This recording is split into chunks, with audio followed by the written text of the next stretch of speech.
जय जगन्नाथ नमस्कार। आज कविता उतुपातिया ये मगुसुर मास। उतुपातिया ये मगुसुर मास धरा को आसिला ଯେଉଁ दिन जगन्नाथंकर दुख बढ़ीगला तांको स्त्री जोगु सेई दिन। प्रति गुरुवार काली अंधारु सज्जा त्याग करी कमलिनी ए घर से घर घूरी बुलुथांती झोटी चिता प्रेमे पागलिनी।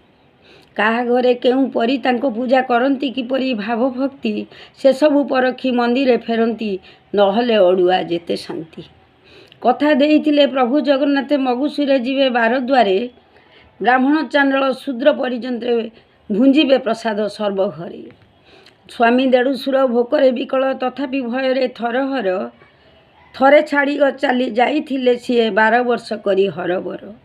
जेते दुख देवे सबु सही जीवा एई मगुसुर मासटारे कहिछि धनुरे बाप घर जीव आसीब रही कि मकर रे।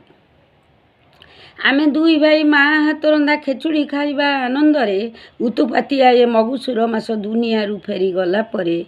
उतुपातिया ए मगुसुर मास दुनियारू फेरी गला परे। नमस्कार। जय जगन्नाथ।